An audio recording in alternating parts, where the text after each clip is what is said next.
Okay, and next, I believe it's my favorite part. Yep. Sorry, Doug. I'm leaving. Police You want monthly me to get that? report. Let me get that going, please. Sure, please. Thank you.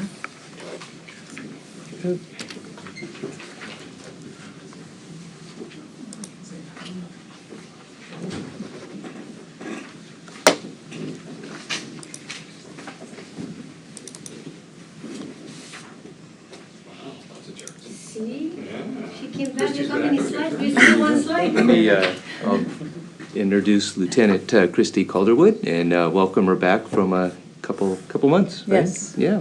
Yeah. There you go. Yes. Good evening, Commissioners. My name is Christy Calderwood, and I am the Traffic Division Lieutenant for the Police Department.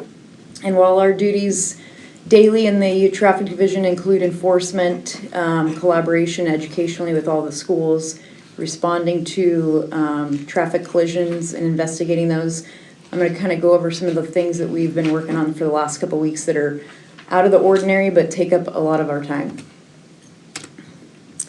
Oh, I think we went back a couple times. There's a little arrow down the lower left-hand corner if you click on it. Skipped a couple slides here. I think the arrow up and down will work. Yeah. This please too. Here we go. Oh, this is. Yeah. There you Okay, go. perfect. So just hit that one and Awesome. you can get right. Thank you. Okay, so we have what we call Cars 4, which is basically just a location that we designate throughout the city. We change this on a monthly basis so that we can saturate a particular area. Carlsbad Boulevard is an area that we are consistently saturating, and a lot of times we just pick certain points on the boulevard to conduct our enforcement. So for the month of March and the end of February, we concentrated on the boulevard between Solomar and Breakwater due to complaints of speeding vehicles and loud exhaust. And the Traffic Division partnered with patrol as well as senior volunteers to conduct extra patrols, deter those particular issues, and we put up some electronic message boards to let drivers know that we were going to be conducting this enforcement and ask for their compliance. So you can see them here off to the side. So a lot of times this will help the issue. This particular issue as far as loud vehicle exhaust is a consistent complaint, and it's a consistent complaint on the boulevard. So that's kind of what our motors are doing. When you see them out there, they're conducting enforcement for loud exhaust, people speeding, and a lot of the crosswalk violations. So you can see here, this is another issue that we had. There's a hotel being built at the very southern end of the city. The traffic team responded to reports of illegal construction traffic because of that new resort that's being built. The city inspector from code enforcement came and helped us. We had to contact the site foreman because what was happening was all of these construction trucks were just parking on the boulevard, obstructing traffic. So officers conducted over 22 traffic enforcement stops and extra patrols in the area, and we actually had to shut down a lot of their building for a couple days because they were not providing the correct haul route and following what they told us that they were going to be doing.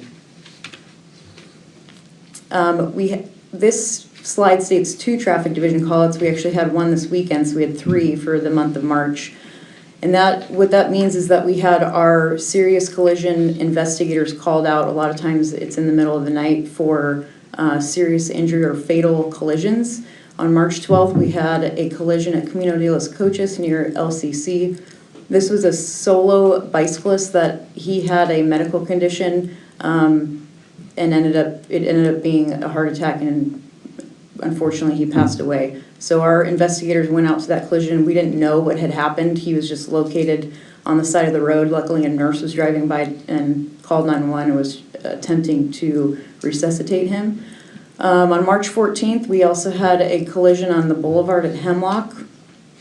Ironically, it involved an electric skateboarder and a vehicle, and our officers responded to that for the investigation.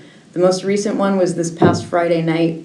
There was a motorcyclist with 2 people on the motorcycle that were hit by a drunk driver on State Street, and that is still being investigated. The driver of the vehicle that hit the motorcycle was arrested for DUI. This particular item, we had illegal street racing, and this was something, it's a group called CDK, and they pop up in Northern California for the most part, but we had intelligence from CHP and some other agencies nearby that they were gonna be trying to take over the streets of Carlsbad on March 15th. So we put an operational plan together and saturated the area. We knew they were going to be going to the 5600 block of Paseo del Norte near the company stores. And their main mission is to take over the streets and do car shows where they start spinning and completely obstruct traffic. So we had our agency, Oceanside PD, California Highway Patrol, and La Mesa officers all come up to this particular area on March 15th. The group did in fact show up. A lot of times we'll see on social media that they say they're going to be somewhere, but they do not show up. They did come, and we were able to shut it down immediately because of the intelligence that we received and bringing in all of these extra officers. And that's kind of just a photo of what they do, what they try to do. So luckily we were able to preemptively saturate that area and stop their activity. Not on the slides, but something that I know that's come up is far as our license plate readers, and I know it was mentioned in the recent community meeting that took place a little over a week ago at our training center in regards to the recent homicide investigation. So it was mentioned in that community meeting, and I won't go too much into it because it's a totally different division that's investigating that. But the license plate readers were a pivotal piece of technology that aided that investigation and was able to help us locate the suspects and finally lead to their arrest. So just as a teaser for the next month's presentation, what I would like to do is talk about the LPRs and how they relate specifically to the traffic division. Our closing rate for our hit and runs has exponentially increased. Don't quote me on this, but it's close to 90% in our solve rate now due to the license plate readers. So next meeting, I'd like to kind of talk about how that technology aid is assisting us in the traffic division specifically. And that's all I have. Thank you. Any You're comments welcome. or questions? A couple of questions, Lieutenant.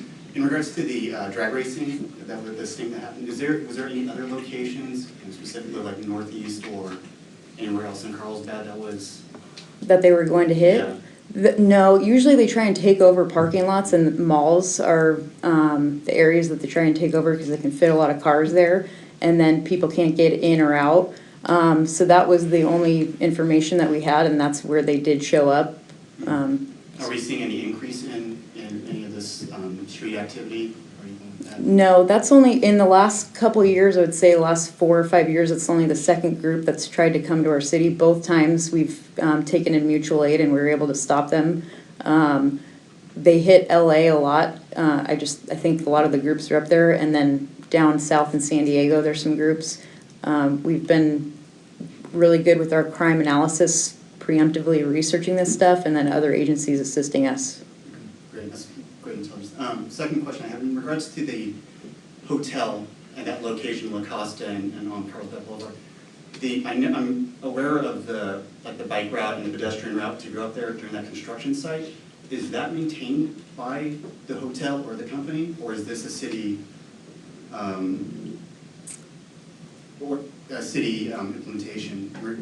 The reason why I ask is that I noticed that there's a lot of sand, debris that's on the pedestrian and on the cycling lanes, and I noticed that there's issues of slipping or falling on the sand, especially for bicyclists. So I'm just kind of curious if that's a good question. I'm not sure if engineering would know that, if it's a company or. Sorry to bring that up. Yes, that's so that development's in Encinitas.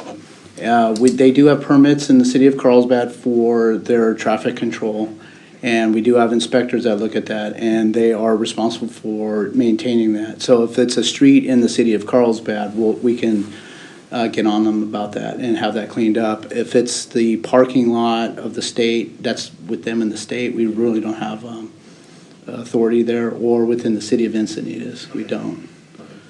And then the last question, if both of you are here, if you can say, last month there was from, I believe it was Sergeant Boyce. Correct. That talked about school traffic enforcement and education, which I thought was a great presentation from the sergeant. Do we have any information that we can bring to the TDM in regards to this? I think there was talking about council expanding the analysis to schools for this TDM. I guess that's a question from Mr. Williams, or Yeah. That would be, you mean for them to bring it, for you to bring it? or no, for the police report on the school traffic and traffic safety. Yes, Maybe that the would be- buses, if we get, Yeah, you're yeah. talking, so is, last month, you weren't here, but there was some issues with a lot of cars parked, trying to drop out their kids, and not enough room on the road. And then we're talking with TDM, possibly with the city to implement school buses. So then that will eliminate a lot of those cars from the road, which will be kind of benefiting both the police and the traffic and the TDM. That information would be helpful, especially if we're trying to target certain issues, And then we would thank know. you for clarifying that. It'd be nice to see if there's, information from the police traffic enforcement, to see if that can piggyback off of. Yes, the TDM. definitely. Any other questions for them? No? I've got a question. Yes, sir. The last meeting, Corporal Boyce mentioned that Sergeant Lowe had had an accident. Yes. And so we're just wondering if there's an update on Sergeant Lowe, since he's come here so often and done his deal. Yes, I don't think he'll mind me sharing. He's going to be out on a long-term leave healing from some pretty significant injuries from his motorcycle accident. He has a punctured lung and multiple broken ribs and some tears in his knee. So he's going to be out for quite a while, but I'm definitely sending him well wishes from multiple people. So I'll let him know that you guys asked about him. I know he'll appreciate that. Any other questions? I don't have any questions. I think it's been a long meeting, so let everybody else go home. Thank you so much. You're welcome. Thank you.